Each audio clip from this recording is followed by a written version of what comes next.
सभी को नमस्कार। आज हम कक्षा 7 विषय संस्कृत और हमारी पाठ्य पुस्तक रुचिरा भाग द्वितीय के बारे में पढ़ेंगे। तो आइए शुरू करते हैं।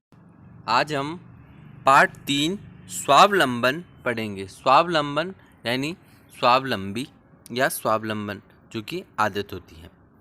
कृष्णमूर्ति श्रीकंठ की ये कहानी है। दो मित्रों की कहानी है। श्रीकंठ एक अमीर धनी व्यक्ति रहता है और जो उसका दोस्त रहता है श्रीकंठ, वो एक निधन व्यक्ति है। दोनों दोस्तों की कहानी है। जो श्रीकंठ रहता है उसके घर में सारी सुख सुविधाएं रहते हैं। उसका विशाल भवन रहता है जहाँ पर 40 स्तंभ रहते हैं और इसके अलावा 18 कमरे, 50 गवाक्ष यानी 50 खिड़कियाँ और 44 द्वार और 36 विद्युत प्रकार की मोटरें यानी विद्युत यंत्र। इस प्रकार की बहुत ही सुख समृद्धि वाला उसका दोस्त है और उसके माता पिता हमेशा काम करते हैं। इसके अलावा बात करते हैं थोड़ी सी प्रॉब्लम। इसके बाद बात करते हैं दूसरे मित्र की, जिसका नाम है श्रीकंठ। श्रीकंठ, उसका घर बिल्कुल आडंबर विहीन है। आइए देखिए, अनुवाद देखते हैं। कृष्णमूर्ति श्रीकंठ मित्रे आस्ताम, दोनों मित्र थे। श्रीकंठस्य पिता समृद्धम आसीत्, श्रीकंठ के पिता समृद्ध थे और उसके भवन में सारी सुख सुविधाएं थी। उसका विशाल भवन में 44 स्तंभा आसीत्, 40 और विभिन्न कमरे वगैरह मैंने आप लोगों को बताए। इस प्रकार एक दिन क्या होता है, श्रीकंठ तेन स प्रातः 9 वादन तस्य गृहम् आगच्छ। एक दिन श्रीकंठ उसके घर पे सुबह 9 बजे आता है और तत्र कृष्णमूर्ति तस्य माता पिता स्वशक्त्या श्रीकंठ आतिथ्यम कुर्वन्।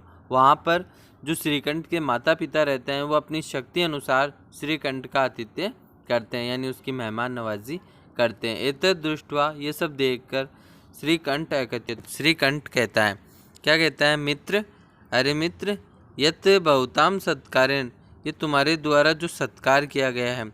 एक बार वापस देखेंगे तो इस प्रकार वापस देखेंगे हम। दो मित्रों की कहानी है, जिसमें प्रथम मित्र का नाम है श्रीकंठ और द्वितीय मित्र का नाम है कृष्णमूर्ति। कृष्णमूर्ति और श्रीकंठ की कहानी है। दोनों के घर के बारे में बताया गया है कि एक बहुत अमीर रहता है और श्रीकंठ बहुत गरीब रहता है। दोनों अमीर और गरीब दोनों मित्रों के बारे में कहानी है और जिसमें बताया गया है कि एक बार जो अमीर मित्र है श्रीकंठ, उसके घर पे आता है। अब घर में आने के बाद में किस तरीके का उसका सत्कार होता है, किस तरीके की बातें होती हैं, ये सब हम अभी आगे पाठ में देखेंगे। आप एक बार अच्छी तरीके से, अब यहाँ तक हमने पाठ पढ़ा तो आप एक बार पुनः पाठ को पढ़ के मौन वाचन का अभ्यास करेंगे।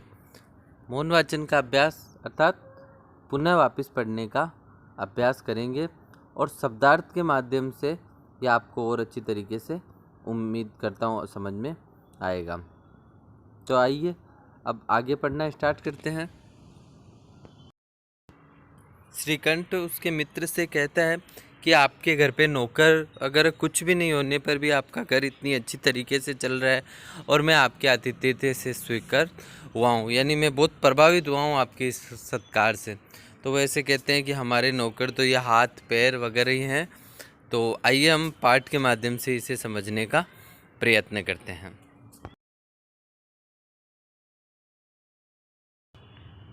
अब देखिए आगे कि भाई सत्कार करते हैं, उसका अच्छी तरीके से आतिथ्य करते हैं और उससे संतुष्ट हो जाता है। और वो कहता है कि भाई मैं आपके इस सत्कार से अच्छी तरीके से हुआ, आपके घर में तो नौकर भी नहीं है, कर्मकारा यानी नौकर भी नहीं है। तो कृष्ण मूर्ति बोला कि मेरे 8 नौकर हैं, जो कि इस प्रकार है, हाथ पैर और इस प्रकार उन्होंने अपने नौकर बताए। 2 आँखें 2 कान, ये इस अनुवाद में दिया हुआ। 2 श्रोत्रे यानी 2 श्रोत्रे यानी कान है। मम सहायिका, मेरे सहायक है और ये हमेशा मेरे साथ उपस्थित रहते हैं, सभी कार्यों को करते हैं और मैं अच्छा अनुभव करता हूँ। इस बात होती है और वो कहता है अब 12:30 बज गए हैं, अब मैं घर पे चलता हूँ, नमस्कार।